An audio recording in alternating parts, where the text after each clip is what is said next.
It's a Market Vital show. Welcome, the Twittersphere.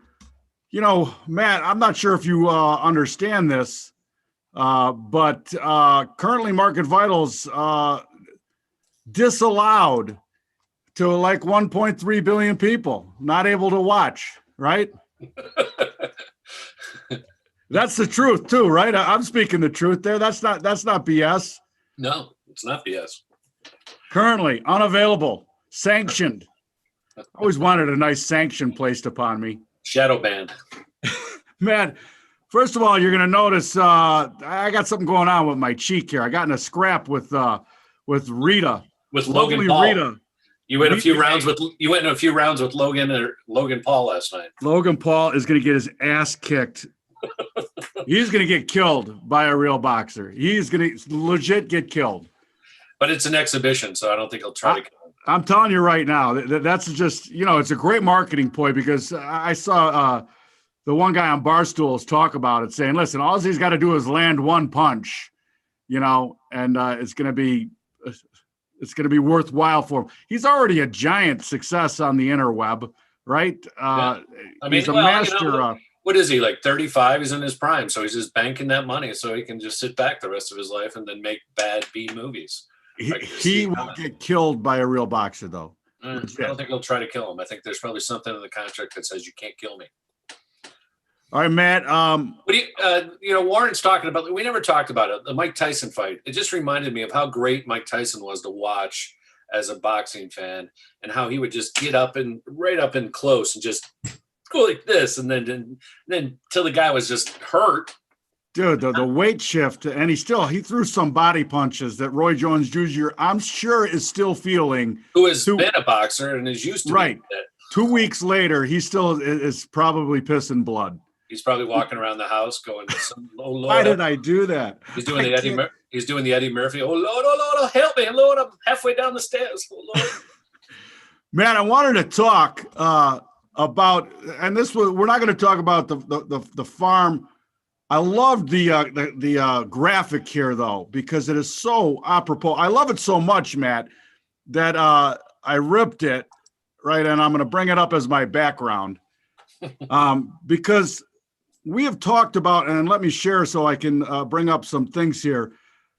The election, trade, there is so much geopolitical things going on that the normal person or average person just, I don't think, has the possibility to possibly grasp it, but it is giant.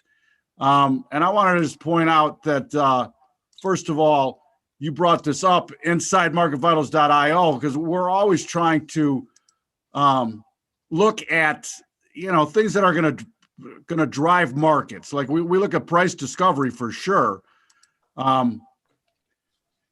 And this was the headline: U.S. investors are funding malign PRC companies on major indices. United States, the State Department says, and then if you can go to the State Department website, which is right here, and the statement from Pompeo, the Chinese companies and researchers must, under penalty of law, share technology with the Chinese military. Again, the whole political setup in China is to keep power with the Chinese Communist Party. But the nuance here is that, we are basically helping them do this, right, with our investment dollars. So you could talk about trade, you can talk about whatever you want, but there is a giant geopolitical, undertone to everything that's going on. It's such a big story and it's so undercovered. Again, if you're a journalist, a Glenn Greenwald type guy, I can't imagine. And he's covering a lot of this. This stuff should be like front and center, not AOC talking about how she wants to axe Pelosi and Schumer. Although I'm with her, not for her. Yeah, I'm actually with her to get rid of the sectogenarians and the octogenarians, but not for the same reason. She wants to get rid of them so she can bring in way crazy, her communist friends, basically. Man, I want, we live in the age of irony, right? Yeah. Because, she's got the $65 hoodie for sale on her website. You know, boo on capitalism, except please buy one of my $65. Anyway, the age of irony. Matt, I wanted to bring this up. You shared this last week and inside the group, and this was the headline, Lessons in the Decline of Democracy from the Ruined Roman Republic. Let's face it, we got a lot of our political leanings and ideology from a long time ago from Rome. But this was an important quote here that I want to just talk about. Above all else, the Roman Republic teaches the citizens of its modern descendants the incredible dangers that come along with condoning political obstruction and courting political violence. Mm-hmm. And the obstruction part for sure is we see obstruction of information left, right, and center. It's the age of ambiguity along with the age of irony. And it's something that we need to fight through here because the arbiter of truth is incredibly important. And when you don't have a good arbiter of truth, like Rome suffered, it's a mortal danger, according to the book or the article that we're living in here. And the thing that will be different about, let me just say this: people are always the same, and that's why I think technicals work. That's why I think sometimes fundamentals work. But people do the same things under the same stresses, under the same behaviors, and we're starting to see it again. We're fraying at the, fraying at the outsides, and really fraying towards the inside now, right? It was, you had a gash on your eye that's now going into your brain. And so take care of that, Bobby. But listen, Matt, like there's some questions like, Warren just asked, in the chat here as we're broadcasting, why are Chinese companies that do not use GAAP accounting allowed to list in the US?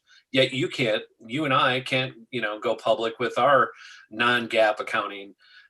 And the simple answer to me is the fees, right? They're making so much money, and basically the U.S. and the SEC is basically suggesting buyer beware. We're not going to police it for you. We're going to take all the fees we can. We're going to get paid as the IPO lister, the SPAC lister, whatever it is, right? All these new entities that they're creating to push Chinese dollars into the market to prop up our markets, and you're seeing it every day.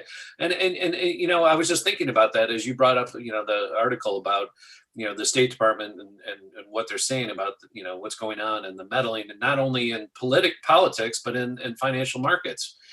And this is a scary thing. People don't realize that they're basically owning so much of the public space right now. Public meaning not private companies, publicly traded companies. And that's the way that they're kind of funding themselves and self-funding their continuation and their growth of the CCP. It shouldn't be ignored. In other words, they should be separate entities. You should not have politics so heavily leaking into your free financial markets. Yeah, I mean, the geopolitics cannot be ignored. And Warren saying China's the next black swan. I read a book about a decade ago called The Next 100 Years. And they talked about especially China, where the investment seems to go places that a market wouldn't push it to. And also culturally, how, and honestly, we've gotten this way too, culturally, where you can't go bankrupt. Like nobody has, everybody gets to save face no matter what. Like you're supposed to fail. That's how the whole thing works, right? Failure is what drives the model. Yeah. And since China has pushed this, they're building cities with no people. Like at some point that failure is going to be monumental. That's what the book pointed out anyway. I don't know what to believe anymore. We certainly are printing money like it's what. Remember when wallpaper was the best? In fact, when going back to the chess here behind me, the chessboard, the Queen's Gambit on Netflix. One of my favorite things was noticing the awesome wallpaper depicted in the 50s on those sets. Mm-hmm. We're printing money like it's wallpaper. Anyway, Matt, for sure, this leads us right into a nice conversation about tradable assets then. Well, you started that first tweet was talking about corn. I want to talk real quick, if you don't mind, about Please, let's share because there's going to be commodities that drive this, right? So gold, silver, I don't care what Bitcoin, whatever your risk off de jour is, and for sure, grain. People are going to always have to eat, right? Absolutely. So corn is had a nice move today. Up another 1%. It's actually up 2% off the bottom. I can zoom in a little. The high recently was 440, and before that we were a little higher. So this is, again, it doesn't matter, and I continue to say this: as the dollar is lower, all assets are higher. It is as simple as that. Money is being chased, but we'll get to the dollar in a minute. But I want to start here with the grains. So 464, look at this thing, Bobby. We went from, 300 right here in the bottom of August all the way up here back to 440. It's straight up. I mean, there's nothing but, riding the trend here. So again, not a short, but I don't want to chase it right here. I don't like chasing things that have gone up, 100, 50, 60% in less than a couple months time. That's just not what I like, especially real stuff like, the grains. Wheat, same thing. It's been hanging in this. We've talked about wheat numerous times here. It's still hanging, still bullish, not as parabolic as corn. But then I want to throw in the beans real quick, and we are making a new high. You were talking about in the group earlier this week when one of the outlandish calls for early 2021. You're like, when will we see the teens in beans? I mean, you posed that question.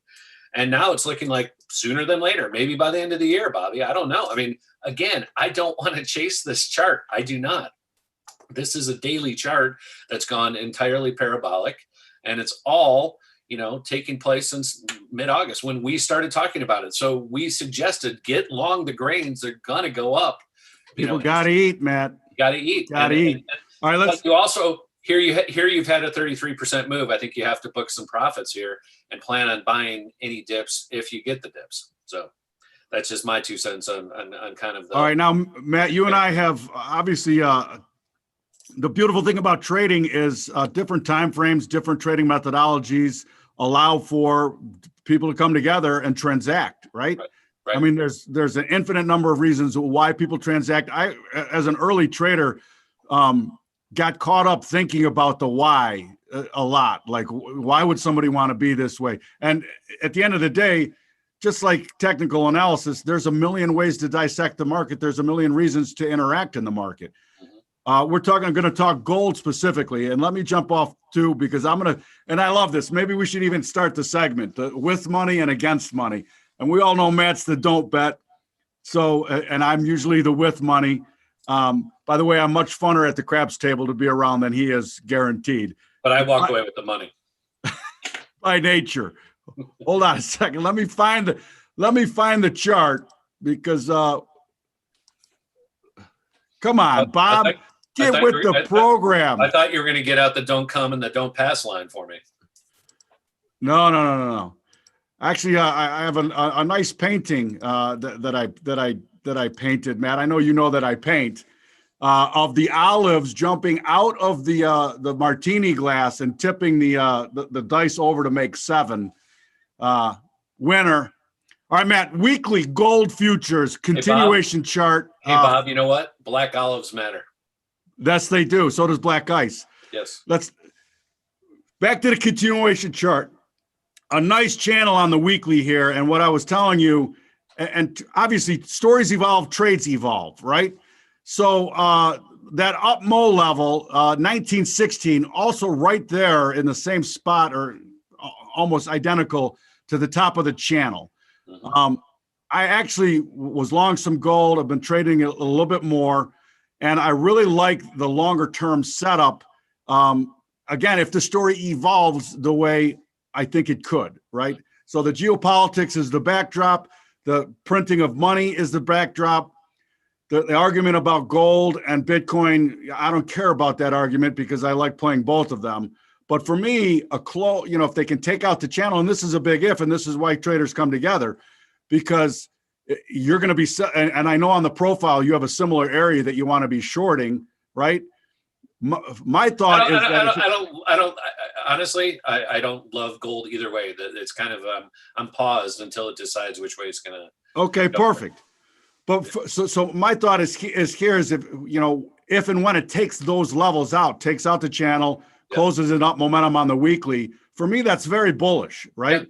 Yep. And when you fractal down to the 3-day and the 1-day, it's already looking healthy and strong.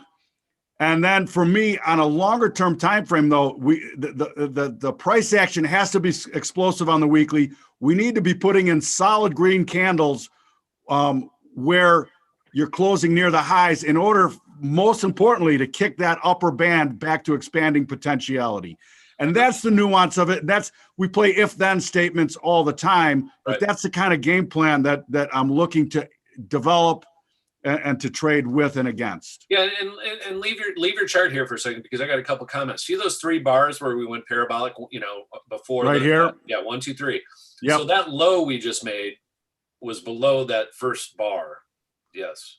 That's right. What I wanted you to show me that. So that to me is a pause. That's bearish. And all we're doing is making higher lows, or excuse me, lower lows and lower highs. Bearish also on the trend.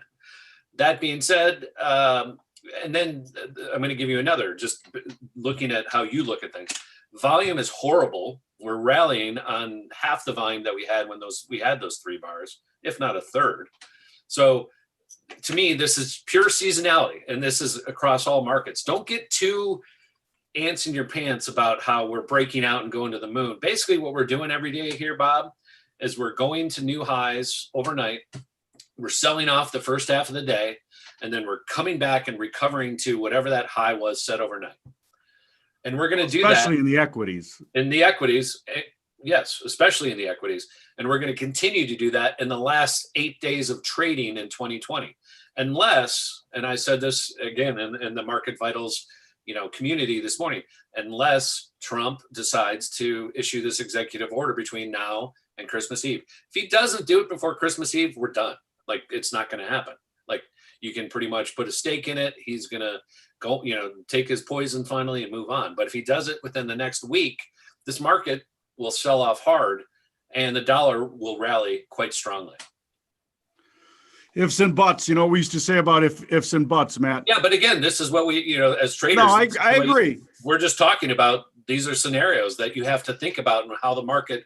So I'm suggesting that's how the market will behave. If the market doesn't behave that way, then you know, if that happens, then I have to readjust that also. So these are the, you know, this is like playing chess, right? It's that move. If I do that, I try to play forward the next guy's 8 moves also, so I can kind of figure that out. This is no different. Trading is very similar in that regard. You're trying to figure out what are the opportunities when you get to these price levels, when these things happen. And, you know, I just want to say that, you know, it's potentially, you know, it's seasonality, it's silly season, and I don't get too excited about these moves that we're having. Especially, you know, drop your share here. I want to show you real quick, kind of just the. I thought you were going to get kinky with me and say, drop your shirt. Well, you know, you know, when you got that little bruise, it turns me on, Bob. I don't know what to tell you. But I wanted to show you, where am I here? I wanted to show you kind of the sectors here and kind of what's going on. There's not much going on. It's really quiet. Again, you're getting these moves and then pretty quiet. This is, you know, the S&P again today, all green. We're green everywhere except for a few names. Whoa. But they're slightly, right? We got Intel down 1.5%. We got Google down 0.5%. Amazon basically even. You know, again, Boeing's down a little bit. I'm just looking at the red spots, pretty much green everywhere, but nothing to like jumping off the charts going, except again on the, you know, again, the payroll side, or not the payroll, but the consumer credit side of things is up pretty nicely here again today, along with the you know, the vaccine marketplace, Verizon, or excuse me, J&J, Pfizer, Lilly, Merck, all up slightly, but nothing crazy going on here today. And, you know, coming back to gold that you wanted to talk about, and I'm going to try to bring this up real quick. If you give me a minute, you know, it's the second leg of this new rally is what we're seeing here. Come on. All righty. Come on. Come on. We're seeing the second, basically the second leg of a bounce that started from 1760 level. So this is not a new rally, right? It sold off. It already came up to that, 1850 level, sold off $50, and now is recovering and coming all the way back. So I don't really have an interest in trading gold from the long side or short side. If you're going to put a gun to my head, I would do some type of selling the edges is all I would do. I would not want to be. Same channel, right? Well, let's start with the channels. We all got the channels coming here, and I don't see too much excitement going on. Now, if we, pause a little bit and get into, now you can see, oh, we're getting right to that level. But as I pull back a little bit further, it's really even a breakout above this of this channel, which I don't trade this stuff anyways. I use this over here on the right. This is what I use to trade. So this doesn't matter to me. But I can see if everybody else sees this simple channel that once it breaks out, I could see it cruising up here to 2000 possibly, or not, or even testing the high at that point. So I don't disagree with you at all. And I really don't care. I don't want to trade this right now. How's that? I don't want to. That's fine, because, and here's the nuance too, because the high, the meat, that high becomes physical for sure. We used to call it, physical, meaning a lot of trading. There's an argument at that area. A lot of people transact because the don't and the width starts being activated, right? Yep. My point is the nuance of the standard deviation trading is if you can show that strength, close on highs and kick the standard deviation collar in the other direction. It's collapsing right now, narrowing potentiality. Yep. If it starts expanding, now you got and that's, believe me, that's where people get carried out when the potentiality changes and they don't change their mindset. Yeah, totally. They don't adhere to hard stops, because the runaway, and we've seen it now in Bitcoin, the runaway can happen. And if you're praying that the momentum stops, if you're praying that the momentum stops, wishing one hand, pissing the other, see which one fills up first. A great adage that my grandfather used to say, because wishing is not trading. Here's the thing. Go ahead. Here's the thing about this market. We're in a type of market, and we don't have these every year. But when we have markets that have had huge one-way moves, whether it's up or down, and you get to this last 10 days of the year, you will finish the market up or down, period. And that's what we're doing. So everything is being, they're squeezing all the books. So if you are long the dollar, I'm long the dollar, but I'm long for much lower. So I don't really care. This is a long-term trade for me. But I would be adding into this year end, because I think once this calendar event turns again, it's going to happen to stocks. I think we're going to see a major sell-off in stocks, 20 to 50%. I think we're going to see the dollar turn. I think we're going to see gold flip and go red. That's just what I'm going to officially say I'm taking the other side of the bet. Okay. And I'm just I'm talking in the first 6 months. If we keep going up like this parabolic and we're 4,500 in June, then I'm wrong. But I'm just a trader. I don't really care either. I mean, and we do talk the fact that, and believe me, there's lots of guys in lots of trading pits where things were rallying, where they made all their money on the short side. Yeah. Because stuff, the exuberance gets overdone, and then there's pullbacks, and there's plenty of money to be made on the pullbacks. Well, unfortunately, if you're over leveraged, it's when they carry you out. Yeah. I mean, here's what I'm seeing. I mean, you've got S&P this week, every day is basically gapped up overnight and then sold off once we open. We did it again today, and we'll go back and test the high from earlier in the day. I mean, this is what we're doing. This is the pattern we're in. Here's yesterday, open, sold off, and then finally got back and tested the close. And then they walked the machine, and then the machine gets turned on. And this is what we're dealing with. Like the overnight, the machine, the algo gets turned on, and we go to a new high. Okay. And then we test that high at the open, we sell off, and here we go again. This is what we're doing every day. So I don't, you can play that. That's how I'm playing. I'm basically not doing anything until we open, sell it, collect my premium, and then do it again. Rinse and repeat. Rinse and repeat as we go to new highs, as you suggest. So the point is, I can make money from the short side and don't care. I don't need also to make everything on the long side because I don't see a great entry. Matter of fact, in here, I'd like to buy here today, but I don't really care about this level. It doesn't mean anything. It means something just to the price guys who had ticked here and made this high. That's all it is testing yesterday's high again. So that's all it is. We're testing highs, going back up. We're not trading really actively. The volumes are dying on a vine. I don't want to be involved. Most of your hedge funds, mutual funds have closed their books. They closed them back in November because they had a great year.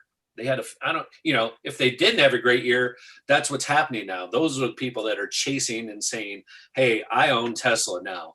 I missed, 100 to 640, but I own Tesla now. That's what's happening.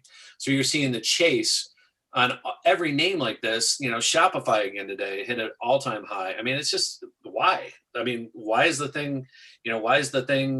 I can't explain it. I can't explain why it goes up $35 a day.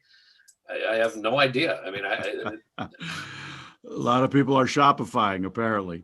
Well, Matt, if ifs and buts were candy and nuts, every day be Christmas. But my point is, these are not, Bob. If you're a trader and you see, you know what I'm saying. If you see these, I mean, look at the shorter time frames. This thing is straight up. Yeah.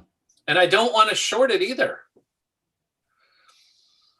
Because it could go to your point, everybody's chasing it right now. There's so much just loose lips and hips chasing this money right now. I mean, it is just insane.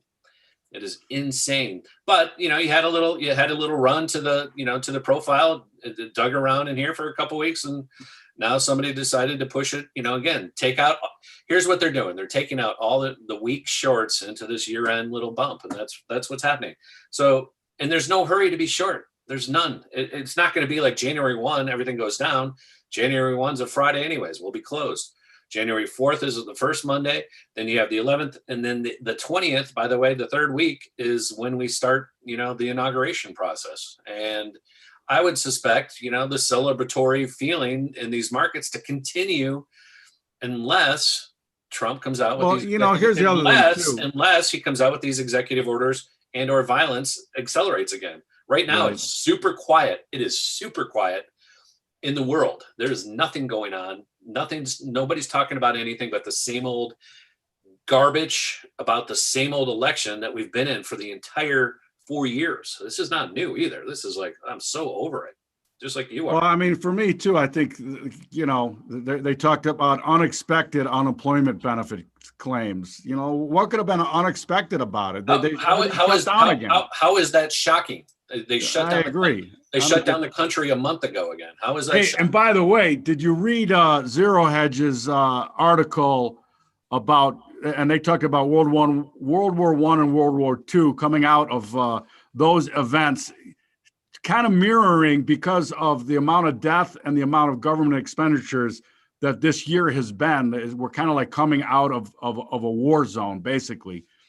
Anyway, they reiterated what we've been saying for weeks, that the market is pricing in perfection on this recovery, and there's a lot of moving parts here. Well, one simple thing just overnight was Alaska's they've already had, and their small vaccination, quantities, they've already had multiple major allergic reactions and just a few cases. So Warren asking about the stimulus too. Again, I think that will get done by tomorrow, and I think that's also why the market's hanging up here. Everybody's anticipating that, Pelosi and Schumer are going to jam through finally say yes and acquiesce. They were holding off to get money for the pensions. They were trying to refund all the state pensions. That's why she needed $1 trillion. She wanted to push all that money to California and all their states, which are never going to be able to pay those pensions, by the way, mathematically. So she was trying to get some more money, kick the can down the road. Trump said to her, so we're going to continue to go on there. But she will have to sign it because... Do you think Trump actually flipped her off? Well, she ripped up her little thing, so I'm sure he did. I'm not sure about that. The two of them are like, the high school prom queen and king who hate each other. The age of irony, Matt. The age of irony. We live in it full well. You have a great day. I'm not sure there's anything else. Please join the the growing network of traders. Warren's already politicking for Ron DeSantis 2024. I think we're going to have 4 years from now, who the hell knows what the hell's going on? I certainly can't make a prediction. No idea. Anyway, Matt, thanks for joining. Marketfunnels.io, join the community. We're just trying to offer a place. And again, somebody talked about this either in the Twitter sphere about tribalism. And the worst thing that you can do is be in a trading community where everybody's a yes man, where everybody's like, oh, no, that's great. Oh, you did that. That's great. Like accountability and the ability to fail not only in your trading, but fail in your calling out of somebody else's trade, because it's better that you have somebody saying you're an idiot. What are you doing that for? For you to really prove your conviction. Right? Or you're an idiot. You're not beholden to your stops. What are you doing? You're never going to be successful if you trade like that. That's what we're building. We're building a community of honesty around trading, risk and reward. And listen, man, I'm all for another opinion, and I don't mind being called an idiot. It's happened most of my life. Hey, Bob, when we're in a market like this, where, like I said, when all boats are floating, it's just dangerous to me. I don't like to be, carrying 30 positions, because when the market turns, it will turn swiftly. Now, that being said, if you're carrying them with absolute, hard, puts, and you're covering yourself, that's a whole different thing. But most people just don't do that. So we're at this time where, and I've seen it. I have not seen this extent of full-on insanity since the night. And actually, I've said this before, it's much different, because it's not just unicorns. We have thousands of those, of course, but the Boeings and the Pfizers and all the the real companies that are just going parabolic.